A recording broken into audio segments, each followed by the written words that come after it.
Well, ever since President Trump described the supposedly dreadful immigrant situation in Sweden, journalists at every media outlet from here to Malmo have been debating how bad things really are there. They're fine, say a lot of them. Well, Katie Hopkins works as global columnist for the Daily Mail. Rather than going on Wikipedia or reading some Vox article to learn what to think, as most do, she decided to actually go to the country. She went to Rinkeby in Sweden, in the immigrant-dominated suburb of Stockholm that was torched by rioters last week.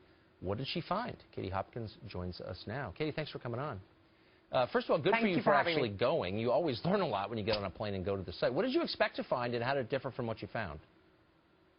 You know, I expected to find what a lot of people have been saying. It's like, there's nothing wrong, Sweden's beautiful, I live here, I see none of this. You know, I expected to see the Sweden I imagine from maybe Christmas cards or whatever. But, you know, when I got there, it's a very different story. Within 10 hours of landing, an asylum centre was burnt down, arson suspected. There was a hand grenade planted in a bin. And when I rushed there to find out what had gone on, I was told, well, why politicise this? Journalists are blamed, you know. Why make this a political thing? Why can't it just be a hand grenade in a bin outside a police station in a mosque? And I kind of felt like, oh, who's the mad one here, me or you?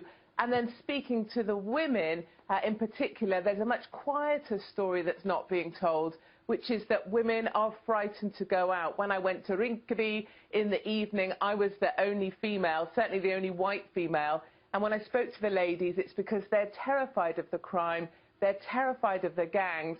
And one particular lady I spoke to, she runs home at night because she's fearful of all the men that gather at night under the bridge where she lives. So they're kept indoors. So it's a really frightening place for a lot of women there particularly. Well, the irony, of course, is that Sweden is the original feminist success story, and its own government describes it that way, as the first truly feminist country. And yet you're saying that Swedish women are afraid to go outside?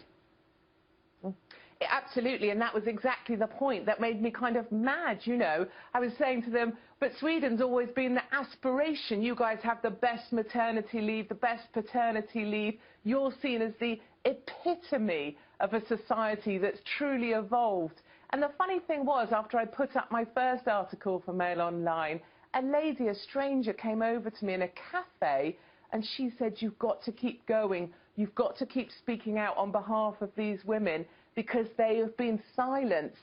And funnily enough, or curiously enough, the lady, let's call her Lucy, that is too scared to go out of her apartment that was broken into last week and she had her car torched, she said she was frightened to have her picture taken because of the feminists. Because if she spoke out, she would be labelled a racist and they would hunt her down. So the feminists are now working against the women of Sweden, and they call them the extremists now. Feminists are the new extremists in Sweden, and they are part of the problem, part of the mafia that are silencing the problem that Trump, thankfully, spoke out about. Yeah, it's not so different here. I mean, our media, as you know, worked feverishly to downplay any reports there might be a problem in Sweden. They're dishonest and politically motivated, so that wasn't surprising. What is surprising is how many Swedes are apparently afraid to say what they really think about what's happening there. Why is that? Absolutely. There's this absolute belief, 80 years of liberal politicians, there's an absolute belief that Sweden is utopia, and that's the only message you can send.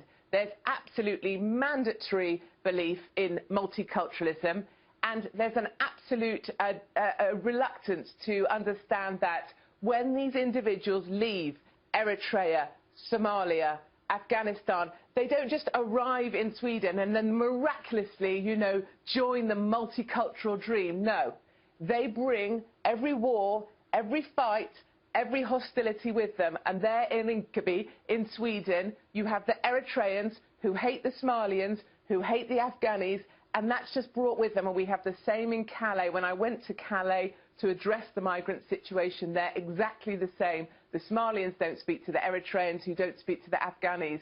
And absolutely, Sweden won't acknowledge that. They won't acknowledge they've got a problem, because that would mean admitting that everything they've believed in, multicultural ideas, are wrong, and that they shouldn't have let in 200,000 people in 2 years, and they're about to let in another 400,000 over the next 4 years. So this problem is not going away. They'd rather destroy their own country than be called racist. I recognize that. Katie, thanks for joining us. No, you're a brave reporter. Thank you very much indeed.